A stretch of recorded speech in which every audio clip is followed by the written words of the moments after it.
Ok, creo que está grabando y vamos a ver.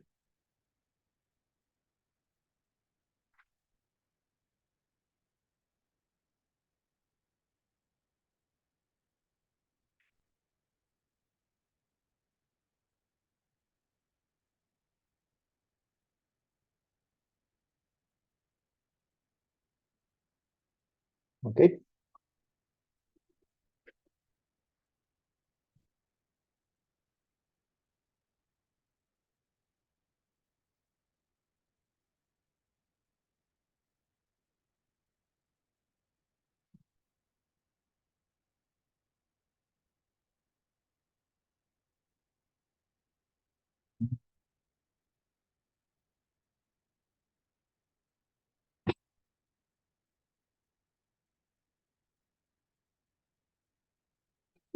¿me confirman que están viendo la pantalla?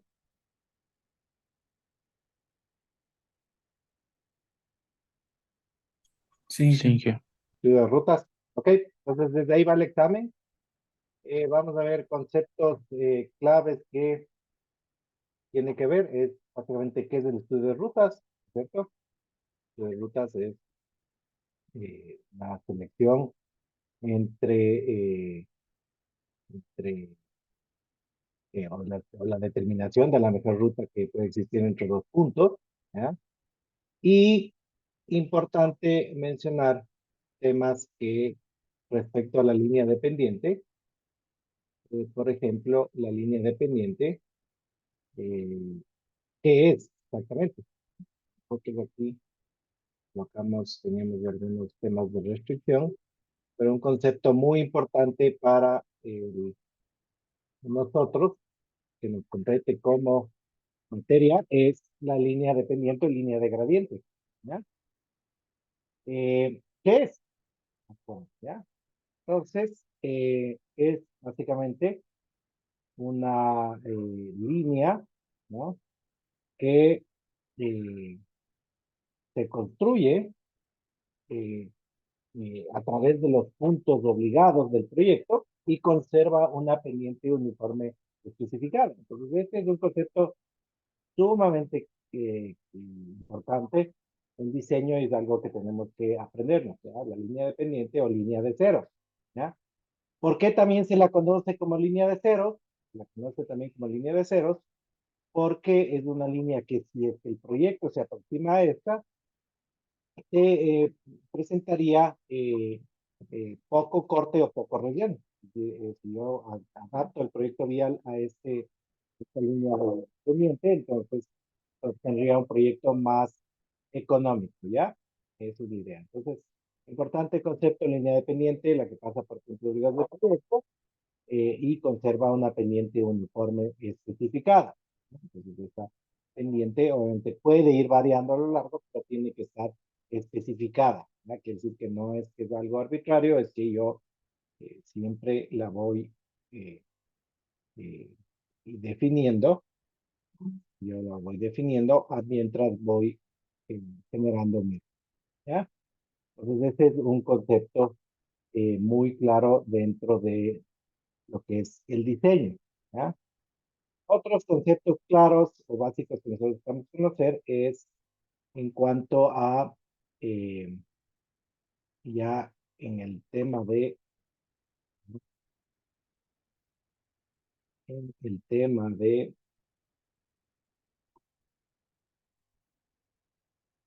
diseño geométrico como tal,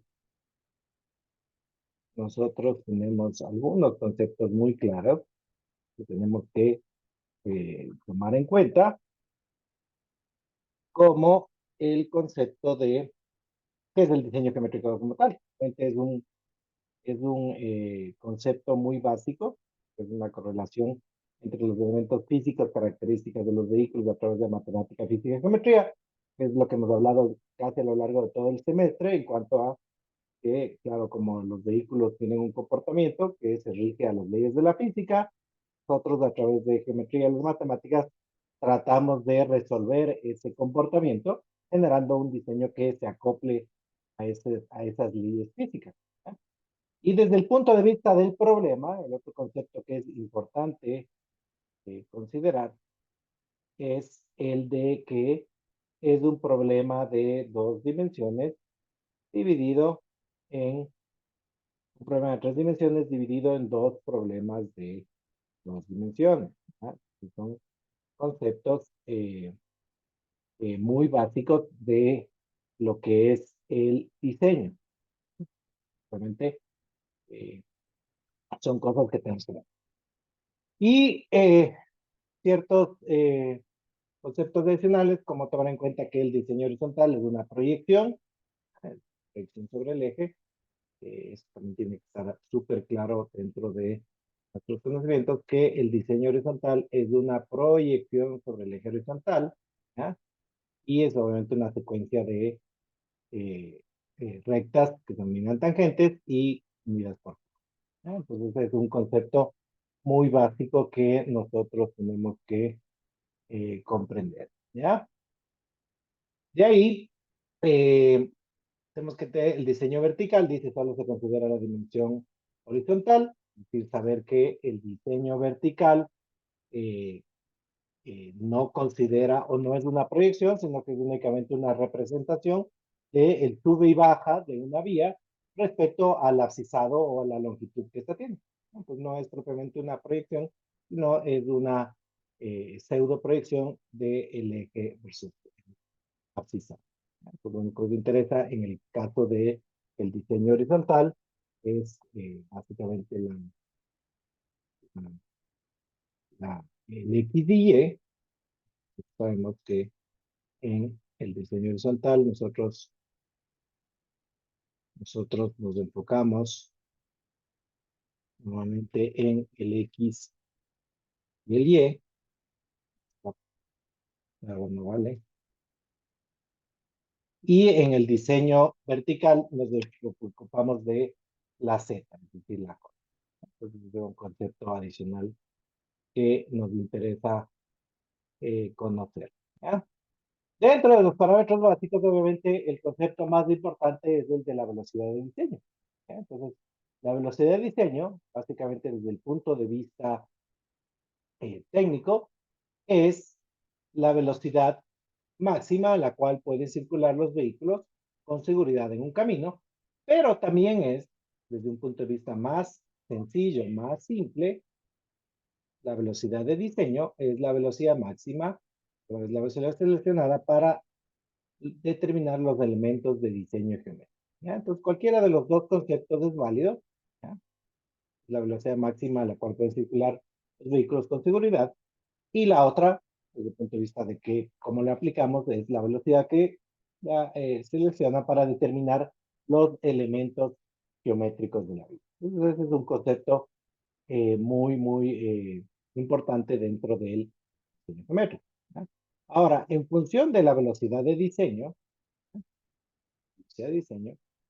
nosotros sabemos que uno de los primeros comportamientos que le debemos a las leyes de la física es la capacidad de detenernos, ¿no? De detenerse el vehículo cuando exista una condición adversa.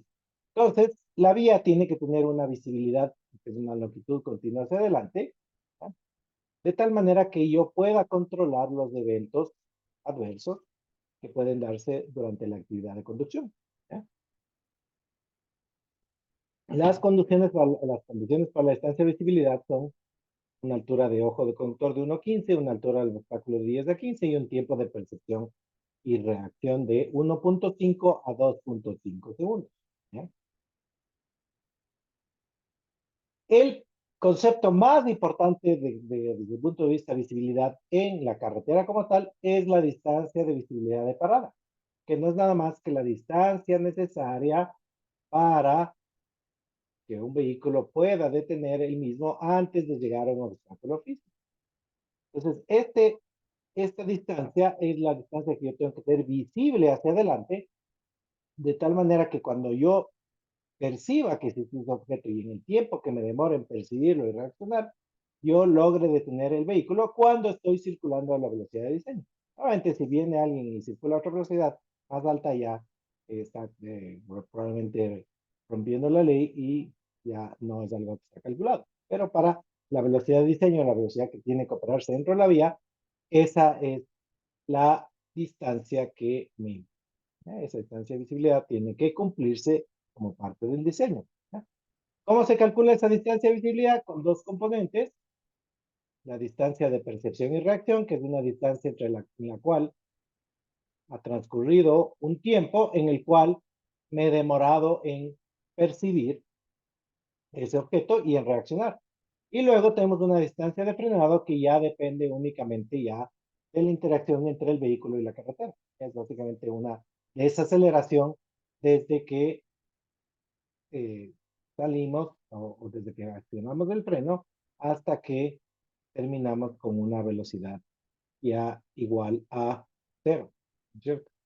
Cuando esta velocidad llega a cero, quiere decir que el vehículo se ha detenido por completo. Entonces, ese es, en sí es el concepto de la distancia de visibilidad de parada. La distancia necesaria para que un vehículo pueda detenerse antes de llegar a un obstáculo fijo. ¿Ya? Y está compuesta de esos dos componentes. Obviamente, sabemos que en la distancia de visibilidad de parada influye la pendiente que tiene el vehículo. Si que el vehículo está de subida, las fuerzas del peso actuarán a favor y esa distancia podrá ser menor. Y si está de bajada, esa distancia podrá ser superior porque estamos contra del movimiento. ¿Ok?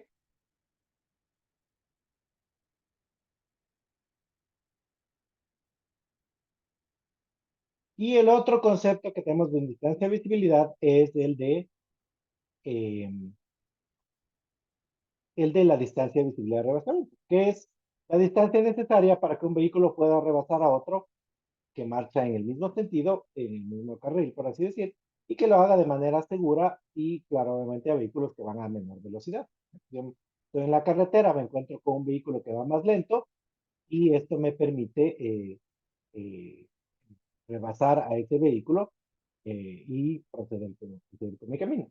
Y esta distancia de visibilidad razonamiento está compuesta de cuatro distancias, que está una distancia que es la que compone el momento que yo tomo la decisión, otra distancia que está compuesta de todo el tiempo que yo tardo en rebasar completamente el otro vehículo, la distancia que dejo de seguridad entre el vehículo que rebasa y el vehículo que viene en sentido contrario, y la distancia 4, que es la distancia que ha recorrido el vehículo durante todo el tiempo que tardó esa maniobra. Esos básicamente son los componentes que generan esa distancia de visibilidad de la. Entonces, básicamente eso en cuanto a los conceptos básicos que necesitamos saber desde el punto de vista teórico eh, en, eh, en lo que respecta a este medio. Y en diseño horizontal,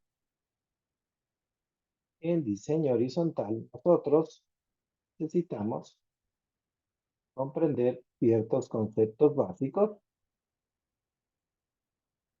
muy básicos, que tienen que ver primero con el diseño en planta. Básicamente estamos repitiendo un poco conceptos anteriores. Desde el punto de vista teórico, nosotros necesitamos entender que, claro, pueden haber curvas de transición, ¿ya? Este es un concepto importante, además de las curvas circulares, tenemos dos tipos de curvas, ¿no es cierto? Es un concepto muy importante que tenemos en carreteras, son curvas simples, ¿ya? Que son curvas que tienen únicamente eh, una circular, ¿no? Una curva circular, son curvas simples, y tenemos las curvas de transición. Entonces, es un concepto muy importante dentro de el diseño vial, que nosotros para carreteras utilizamos dos tipos de curvas. Utilizamos en algunas ocasiones curvas simples, en la cual tenemos un solo radio, y en algunas ocasiones, dependiendo de lo que nos exija la norma, utilizamos curvas de transición tipo espiral, que son básicamente una combinación de espirales y curvas. ¿Eh? Y nosotros tenemos que hacer que la curva de transición lo que nos permite es una transición gradual de la tangente a la curva, ¿ya? asemejándonos a la trayectoria no circular que tiene un vehículo. Entonces sabemos que la curva de transición tiene esa función. No está pues ahí por capricho, sino que la curva de transición justamente trata de emular el comportamiento de un vehículo. ¿Ya? Y además tiene esas ventajas de que provee transiciones para el peralte y para el sobreancho. ¿Sí? ¿Qué más desde el punto de vista teórico?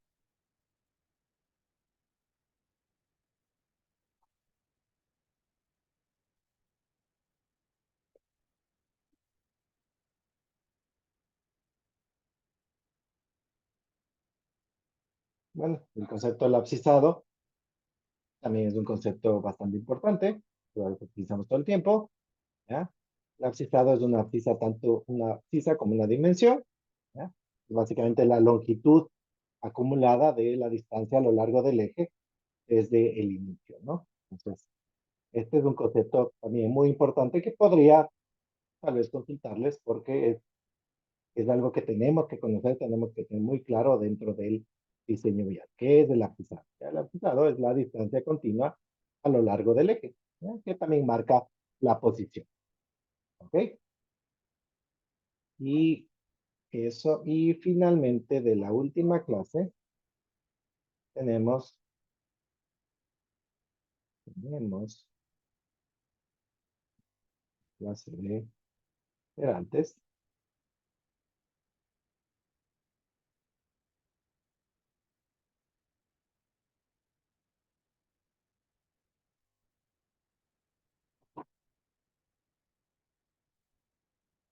en la cual nosotros aprendimos que es el peralte. El peralte es una inclinación hacia el borde interno, que sirve para atenuar o compensar parcialmente la fuerza centrífuga. Es un concepto muy sencillo, pero es muy poderoso, es un concepto muy importante dentro del diseño vial. ¿Para qué sirve el peralte? Básicamente sirve para atenuar, de manera sencilla, sirve para atenuar o compensar parcialmente la acción de la fuerza centrífuga. ¿Eh? Eso es básicamente el concepto del peralte como tal. Es un concepto relativamente simple, pero muy importante dentro de las carreteras. ¿Ya? Y luego tenemos que este cálculo del peralte nos permite desarrollar una fórmula muy importante. ¿Ya? Y esta fórmula es una fórmula, quizás la fórmula más importante dentro de el diseño geométrico, que nos dice que el radio mínimo es igual a la velocidad al cuadrado sobre 127 veces E más F, donde E es el peralte y F es el coeficiente de fricción. Por lo tanto, sabemos ya con esta fórmula que el radio mínimo depende de la velocidad de diseño, depende del peralte máximo y depende del coeficiente de fricción. ¿Ya? Ese es un concepto muy importante que tenemos que conocerlo para el diseño geométrico. La definición del radio mínimo común.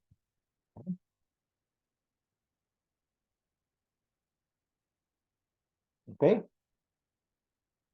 Y luego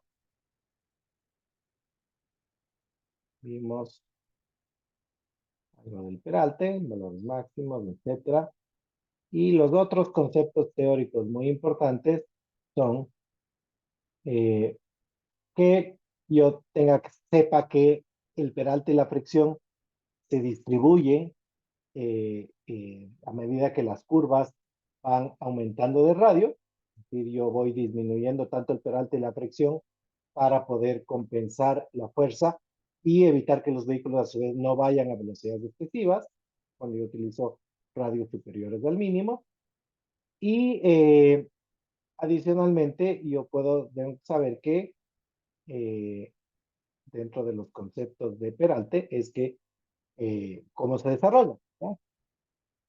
El otro concepto importante es el sobreancho. ¿Ya? El sobreancho es un ancho adicional que yo coloco en las vías debido a que los vehículos no siguen la misma trayectoria, sus llantas delanteras de sus llantas posteriores. Entonces, el sobreancho es algo que yo debo colocar en las vías por este efecto de las dimensiones de los vehículos. ¿Ya? Y este sobreancho se desarrolla, son conceptos también importantes, dice, se desarrolla en curvas simples, sin espirales. El sobreancho se desarrolla eh, únicamente al borde interno de la curva. ¿Ya? Y en curvas con espirales, el sobreancho se reparte igual al borde interno y al borde externo de la curva. Es decir, mitad de un lado, mitad del otro. Y el sobreancho no es que aparece repetidamente, sino que se lo va desarrollando proporcionalmente a la longitud de desarrollo del peralte, ¿ya? Aunque a veces en longitudes mayores. Y esta longitud que se utiliza, este es otro concepto muy importante, es que la, el peralte sobre ancho en curvas sin espirales, no tenemos espirales, esto es muy importante. ¿Qué quiere decir? Que es una curva eh, únicamente circular simple, en curvas sin espirales, el desarrollo de la longitud del sobreancho del peralte se lo da 2/3 en tangente y 1/3 en curva. ¿Ok? Entonces, eso es muy importante. Y en casos excepcionales puede hacerse mitad, mitad. ¿Ya? Y en curvas con espirales, el sobreancho y el peralte se lo realiza a lo largo de la longitud de la espiral. Quiere decir que yo utilizo la longitud de la espiral para desarrollar ese peralte. Quiere decir que al mismo tiempo que empieza la espiral, empieza a desarrollarse el peralte y el sobre. Concepto importante. Esto lo podemos ver gráficamente aquí. Tenemos el sobreancho en el caso de las curvas circulares. Todo el sobreancho se realiza hacia el borde interior, ¿cierto? Este es el borde interior. Y 2/3 en recta, 1/3 en plano. Ese es el caso de las curvas métricas. Y en el caso de las curvas con espiral, se lo hace mitad de un lado, mitad al otro lado. Y el desarrollo se lo hace a lo largo de la longitud de la espiral. Quiere decir que aquí partimos de un sobreancho 0 y aquí llegamos al sobreancho sobre 2. ¿Ya? Y obviamente el peralte se lo desarrolla. ¿Ya? Y finalmente tenemos la transición del peralte. El peralte básicamente significa pasar de una sección en la cual tenemos únicamente bombeo, sección normal, y pasar a una sección que está peraltada. Como ese peralte yo tengo que hacerlo en una longitud adecuada, yo tengo que desarrollarlo de alguna manera. ¿No? Aquí lo podemos ver en 3 dimensiones. Yo paso de una sección que no tiene peralte, y que es una sección que normalmente tiene una inclinación hacia los bordes, por efectos únicamente de drenaje. Yo tengo inclinación, de un lado hacia el otro, yo tengo que pasar a una sección que se encuentra totalmente peraltada. Yo tengo que transicionar de alguna forma. ¿Cómo se hace esa transición? A través de 3 métodos. Yo puedo hacerlo girar al borde interior, yo puedo hacerlo girar al borde exterior y puedo usar el más común, que es hacerlo girar en el eje. Es decir, que yo tengo el eje de la carretera y los bordes giran alrededor de ese sitio. ¿Ya? Viéndolo acá en manera de sección transversal, en el primer caso, yo tengo el eje aquí, estamos en la sección normal, en un primer punto inclino una calzada, de manera que queda al 0% y la otra hacia abajo, luego la vuelvo a inclinar hasta que quedan perfectamente opuestas y luego giro, voy girando eso gradualmente hasta que llego al peralte requerido. En el caso del borde interno, yo selecciono el borde interno de la vía, asimismo realizo exactamente lo mismo, inclino esta calzada hacia arriba, la vuelvo a inclinar otra vez más hasta que quede perfectamente opuesta y en ese punto, siendo el pivote el borde interno, ambos giran hasta que yo obtengo el peralte completo. Y sobre el borde externo es similar, yo tengo el borde externo, desciendo ambas calzadas, de tal manera que esta se vuelva horizontal y esta quede con la misma inclinación. Vuelvo a descender la calzada de tal manera que esta quede con la misma inclinación toda. Y una vez que yo tengo esto, giro las dos uniformemente hasta que yo llego al peralte adecuado. ¿Ya? Y eso en sí es básicamente los métodos de transición y los métodos de desarrollo del peralte. ¿Ya? Eso es todo en cuanto a los conceptos, en cuanto a los conceptos que hemos visto este bimestre y que obviamente serán evaluados dentro o en el, para la, perdón, para la evaluación de este bimestre. No sé si tienen alguna pregunta.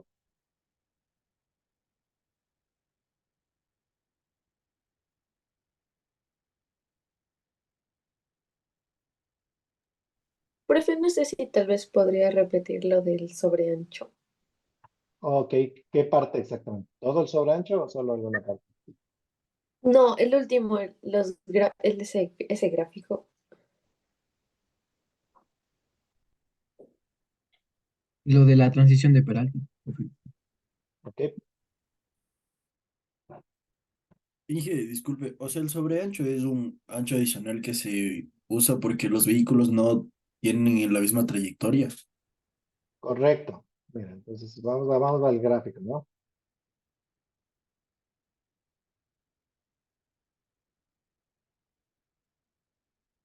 Entonces aquí, en este ejercicio podemos ver esto de manera un poco exagerada, ¿ya? Tenemos aquí el vehículo que está circulando, ¿ya? Estas son las llantas delanteras y estas son las llantas posteriores, ¿ya? Entonces, cuando el vehículo No está está circulando, compartiendo, Inge. Profe, ajá. perdón, perdón, perdón. Vamos ahí, si les comparto el examen. A ver, ¿ahí están viendo? Sí, Sí, ¿Ya?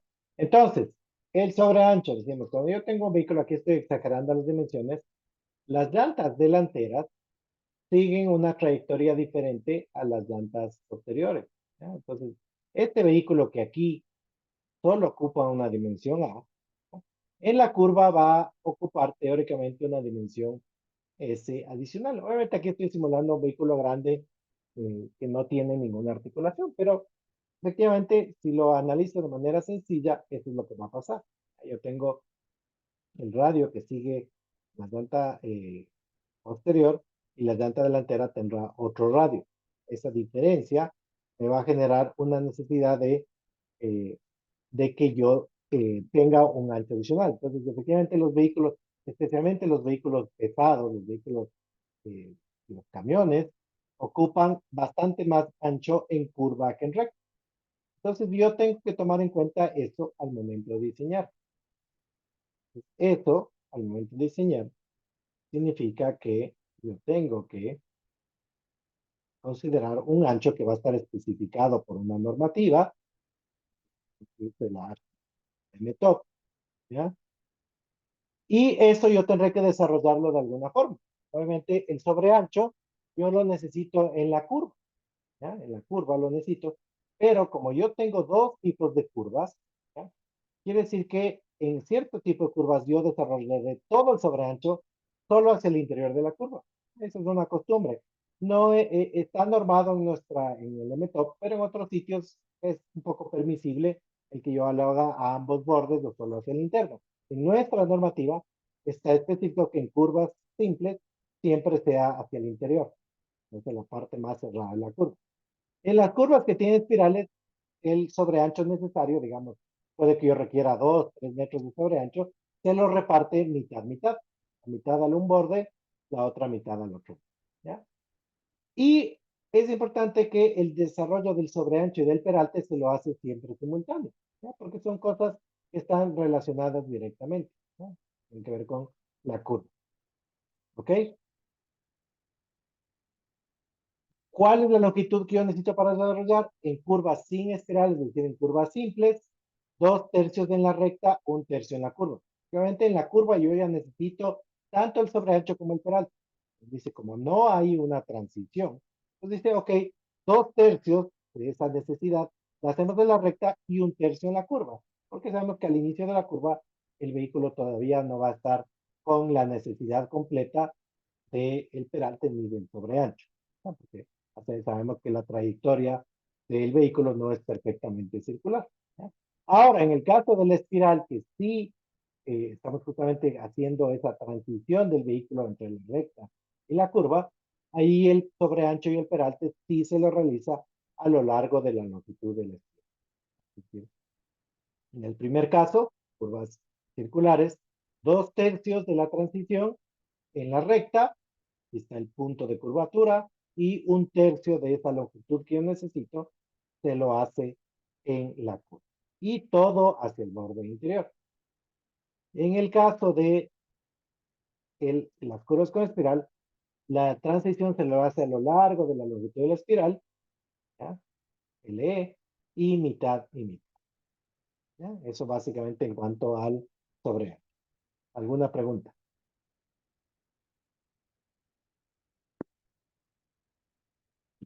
¿Aclaro? Sí, ¿Ok?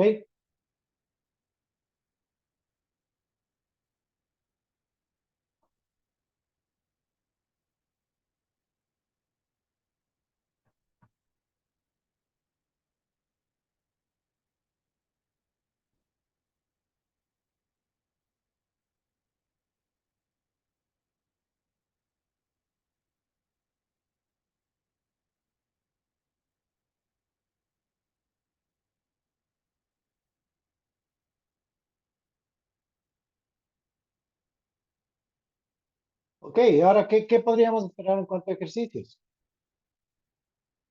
Eh, nosotros vimos ciertos cálculos sencillos de diseño horizontal.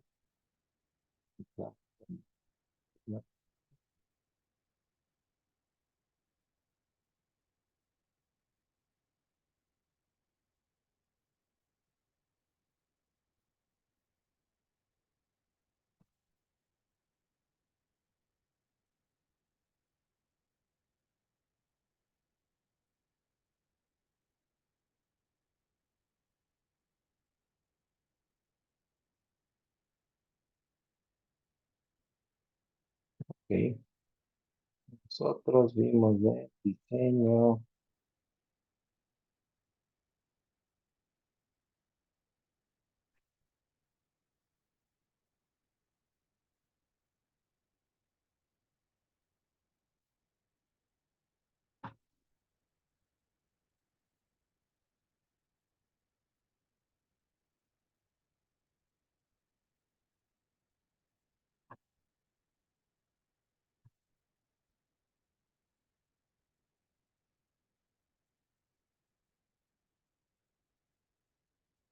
Mi compañero está viendo la pantalla.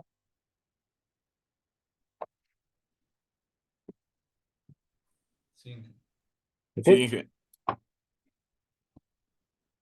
Entonces, en diseño geométrico vimos que la tangente es igual al radio tangente alfa sobre 2, la longitud de la curva pi por pi sobre 180 por radio por alfa. Entonces son fórmulas relativamente sencillas para el análisis de curvas, ¿ok? Entonces, un ejercicio típico de aplicación es, por ejemplo, el caso, digamos, que yo tenga una, una curva,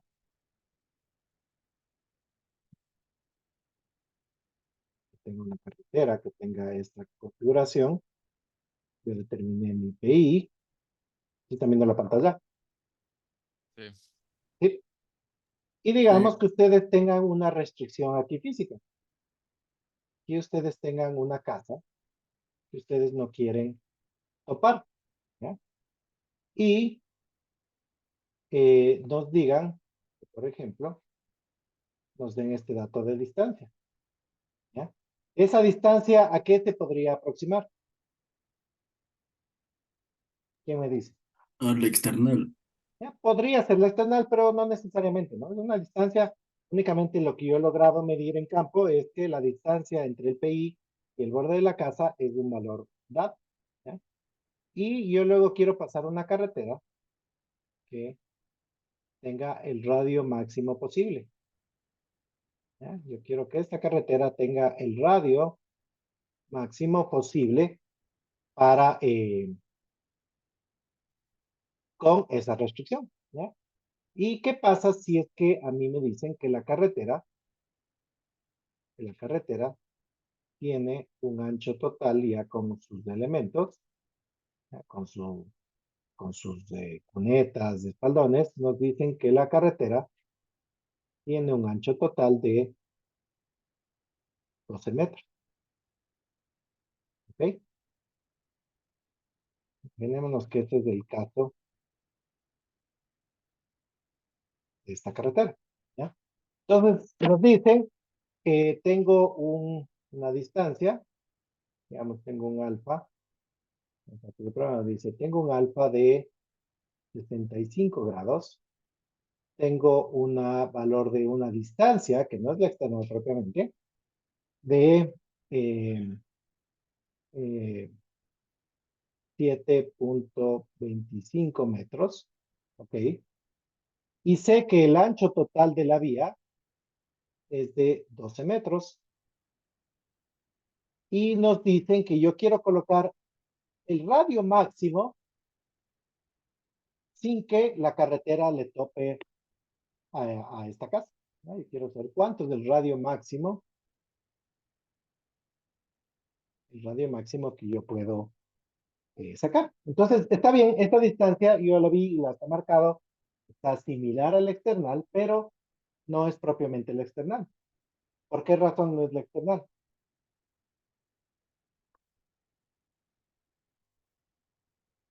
¿Quién me dice?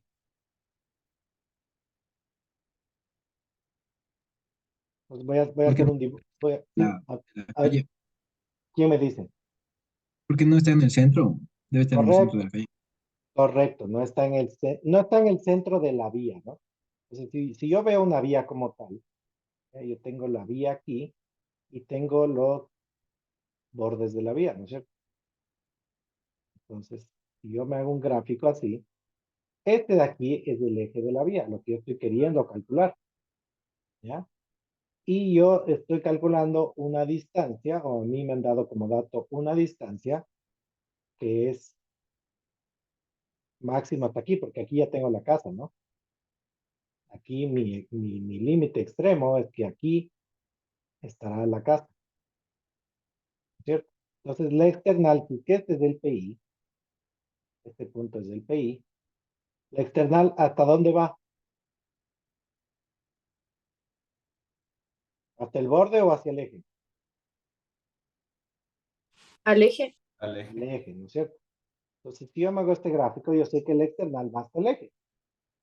Entonces, yo tengo la distancia es esto es la external, pero yo también tengo los datos de la vía. Entonces, yo sé que cada mitad de la vía, todo esto de aquí mide 12 metros, entonces la mitad de la vía medirá ¿cuánto? 6 metros. Entonces, yo puedo decir que la external va a ser igual a la distancia menos 6 metros. ¿Ok? Entonces yo puedo decir la external en este caso va a ser igual a los 7.25 metros menos 6. Entonces tengo una external de 1.25 metros efectivamente. ¿Ya? Porque, claro, la distancia yo tengo que considerarla hasta el eje del edificio. Pues lo que estoy calculando en el eje. Entonces, si ya he calculado yo la external adecuadamente, entonces yo puedo decir que el radio es igual a la external sobre 1 sobre coseno de alfa medios menos 1. Entonces, si yo reemplazo ahí los valores, tengo que 1.25 sobre 1 sobre coseno de 65 sobre 2 menos 1. ¿Cuánto me dio ese radio?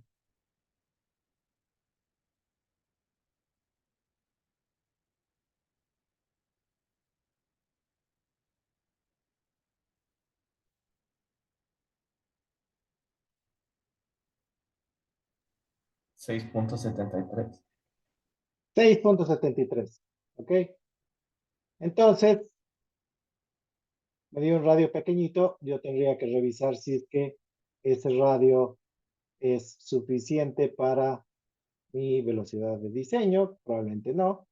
Si estoy haciendo una calle urbana, quizás sí, pero si quisiera hacer un radio que no tope a la casa, este sería el resultado. Entonces, podríamos decir, ok, hay cómo, no hay cómo, listo. Pero es un ejemplo práctico los cuales se puede aplicar la geometría para resolver problemas reales en campo. Muchas veces los problemas tienen que eh, determinarse en el mismo sitio. Obviamente esa restricción podría ser otras cosas, podría ser una piscina, podría ser una quebrada, podría ser cualquier otra cosa. Pero es una aplicación muy sencilla, muy fácil de las fórmulas de diseño geométrico. ¿Ya? Adicionalmente, podríamos, dentro de un mismo ejercicio, eh, indicar que se calcule el abscisado. ¿Ya? Digamos que en este mismo ejercicio yo determiné que el PI, que la abscisa del PI, era la 1 más 550. ¿Cómo calculo yo la abscisa del PC y la abscisa del PT? ¿Quién me dice? Tangente. La tangente. Entonces yo debería ya, una vez que he determinado ese radio, yo debería decir la tangente, tangente es igual a radio por tangente de alfa medios. Entonces sería igual a 6.73 por tangente de 65 sobre 2. ¿Cuánto es eso?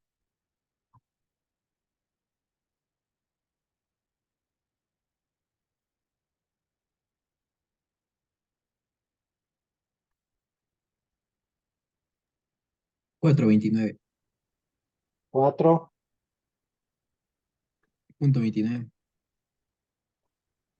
4.29 metros. ¿Ok? Y la longitud de la curva sería igual a pi sobre 180 por radio por alfa. Sería la longitud de la curva, sería igual a pi sobre 180 por radio, que es de 6.73, por alfa, que es 65. ¿Cuánto es la longitud de la curva?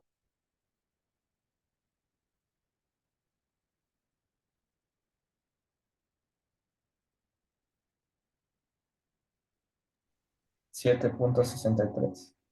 7.63. Entonces sería el PC, sería igual a ¿cuánto? 1550 menos que la tangente, que es de 4.29. Y el PT sería igual al PC más la longitud de la curva. Con todo esto, 1 más 545 con 5. 71. 71. Y aquí tendría yo 1545 con 71 más la longitud de la curva, que es de 7.63. Esto me da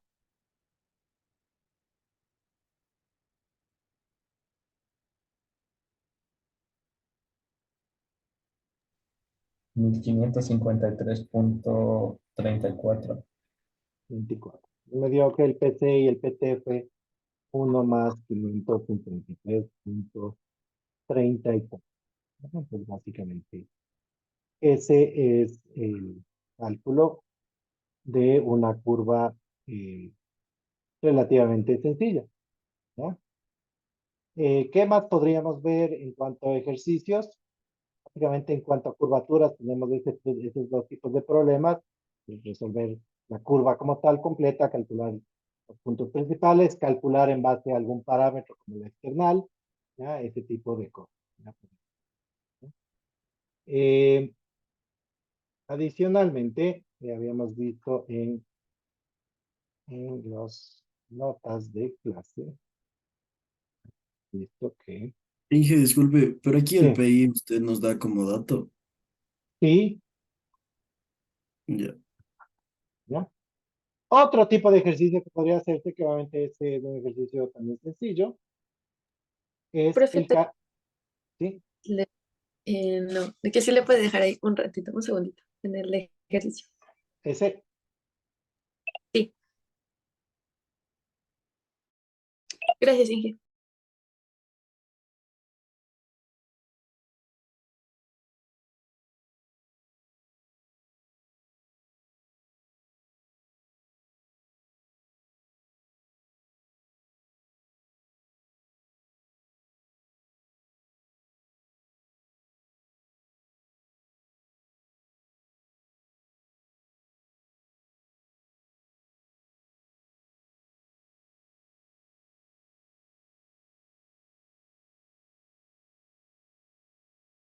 Gracias, Inge. ¿Ok? El otro concepto que vimos también que podríamos evaluar es el del abscisado. ¿Sí? Entonces yo tengo un abscisado aquí, y yo puedo tener aquí curvas, ya sea con espirales y circulares, o puedo tener curvas con únicamente,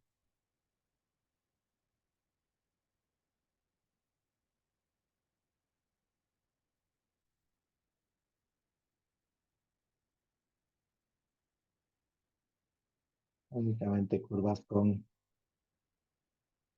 caramba,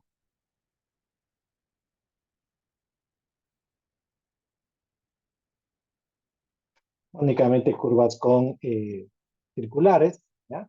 Y aquí lo importante es cómo calcular yo el abscisado. Entonces, si es que yo les doy esta información, digo, este es el PI 0, este es el PI 1, este es el PI número 2, y este es el PI número 3. ¿Qué información necesitarían para poder calcular el abscisado de esa alineación? ¿Quién me dice? Las coordenadas del PI 0 y PI 1. Ok, entonces con las coordenadas, ¿qué se obtiene? La distancia. Ángulo de deflexión. Sí, deflexiones y distancias, ¿ya? Entonces, yo necesitaría determinar las distancias, ¿no es cierto?, entre 0 y 1, las distancias de entre 1 y 2, y las distancias de entre 2 y 3. Obviamente, esto lo hago a través de coordenadas, ¿ya? Eh, Cuando yo determino coordenadas, necesito azimut, yo tengo alfa, ¿no es cierto? Tengo mi alfa 1, tengo mi alfa 2 en este caso, y con eso yo determino que si yo tengo determinado el radio, si yo sé cuánto es de este radio, ¿no? Cuánto es de este radio 2, cuánto es de estos longitud de espirales. Si yo tengo radio y alfa, ¿qué puedo calcular? ¿Qué es lo más básico que calculo en la curva? ¿Quién me dice? Tangente. Tangente, ¿no es cierto? Tangente, ¿ya? Obviamente aquí también determino tangente, ¿no es cierto? Entonces, si yo determino ya alfas, radios y tangentes, entonces yo puedo calcular el abscisado, ¿sí o no? ¿Qué me está faltando? ¿Por dónde va el abscisado?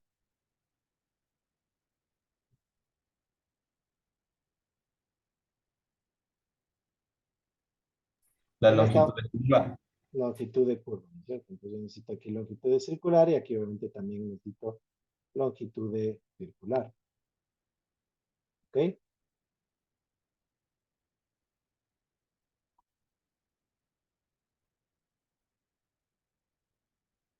¿Ok?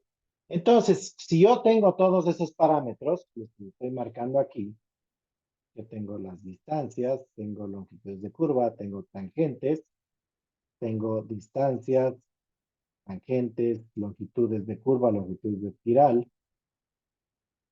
¿Es suficiente para calcular el abscisado? ¿Sí o no? Sí, ¿Ya? Entonces, aquí yo tengo una fórmula genérica. Entonces, mi fórmula genérica es que el PI, ¿ya? Vamos a decir del punto 2 voy a calcularlo, es igual, ¿cómo se llama este punto? Este se llama PT, es igual al PT de la curva anterior, ¿ya? Más la distancia entre 1 y 2 y menos ¿qué? ¿Cuánto es este valor?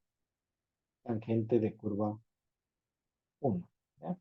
Entonces, esta fórmula que tenemos aquí me permite calcular el PI de cualquier sitio. Y yo la puedo expresar de una manera más genérica, indicándole que el PI de la curva N es igual al PT de la curva N menos 1 más la distancia entre N menos 1 y N menos la tangente de la curva N menos 1. Eso sería, por decir, la fórmula genérica que me permite calcular el PI de cualquier curva, ¿ya? Obviamente el PT, que también podría ser, ¿qué pasa cuando yo tengo una curva con espiral? ¿Cuál es el punto de inicio y el punto de fin? Yo tengo aquí el tangente espiral y aquí tengo el espiral tangente. Entonces el PT también podría ser espiral tangente, ¿no? Podría ser cualquiera de los dos casos, en cualquiera de los dos casos funcional, ¿ya? Y cuando yo tengo determinado el PI, yo sé que el PC de la curva N es igual al PI de la curva N menos la tangente de la curva N. Y esta fórmula aplica para todos. Y claro, es lo mismo que decir que el espiral tangente, perdón, el tangente espiral, el tangente espiral de la curva N es igual al PI de la curva N menos la tangente de la curva N. Exactamente lo mismo, en cualquiera de los dos casos. Y el PT de la curva N es igual al PC de la curva N más la longitud de la circular de la curva N. Entonces, con eso tenemos resueltos. Y en el caso de las curvas de espirales, que sería para circular,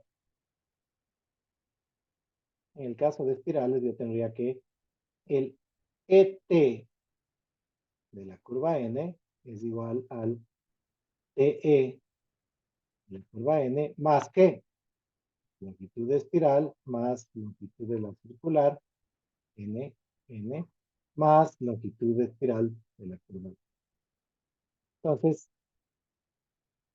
con eso nosotros tenemos resuelto el problema del aplicado. Obviamente, claro, el problema de cálculo de las de los elementos de la curva es un problema aparte, pero es un problema individual. Pero el resolver el abscisado simplemente significa aplicar esas simples fórmulas, recordando siempre que el abscisado es a lo largo del eje y eh, el PI es únicamente un punto de referencia. ¿Ok? ¿Está claro? ¿Sí? O sea, Inge, Sí. ¿cuáles serían los datos para resolver este ejercicio?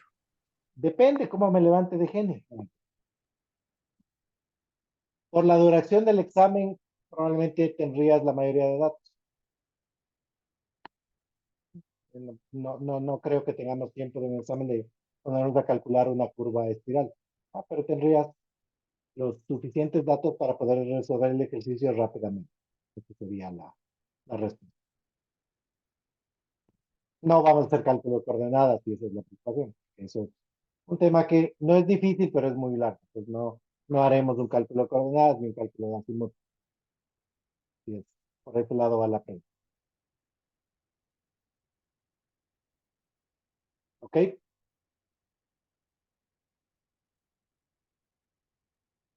¿Alguna duda?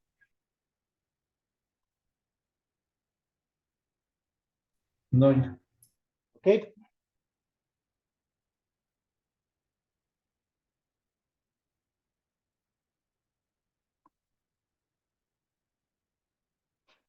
Eh, y lo último que les iba a mencionar era algo que vimos hoy día, solo les recalco.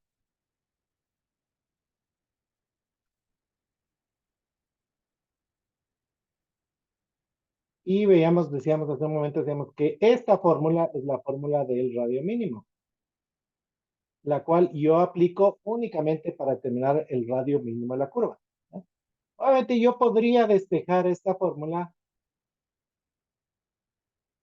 y calcular un peralte, pero es algo que en carreteras no se lo hace, ¿sí? No es algo que lo hacemos porque el peralte es un dato. Nosotros no es que calculamos un peralte, nosotros nos imponemos un peralte y según eso calculamos el radio mínimo. Pero sí podría haber situaciones que no sean propiamente carreteras en las cuales podríamos aplicar esa fórmula. Entonces les dejo esa inquietud. Alguien sí mencionó hoy día en clase cuál podría ser un ejemplo de esto, pero puede haber situaciones en las cuales no en carreteras, sino otro tipo de elementos, pueda requerirse calcular. ¿Ya? James, ¿alguien alza la mano? Sí, Inge, bueno, una pregunta. En este caso, el radio mínimo, si es que estuviera dentro de un ejercicio de espiral, ¿le correspondería al radio circular o al radio espiral? A ver, el radio es el radio de la circular. Entonces recordemos nuevamente en el concepto de diseño, en el concepto de la espiral de Euler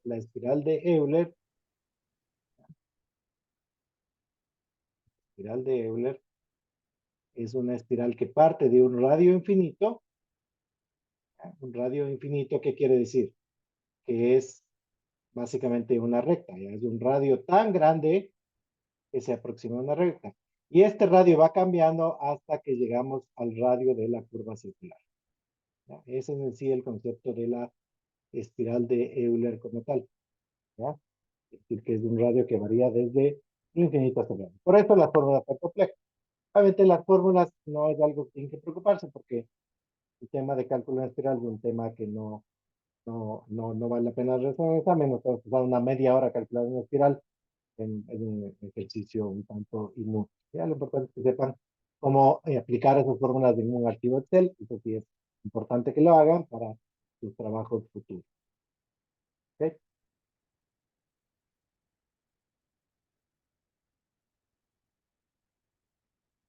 ¿Listo? ¿Alguna duda adicional?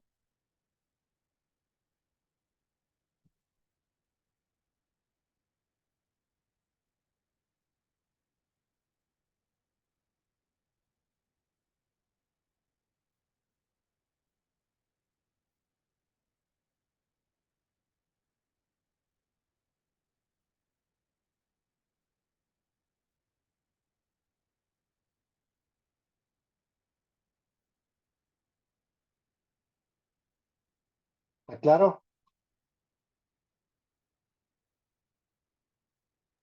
Sí. ¿Ok? Ese sería básicamente el repaso para el examen del día jueves.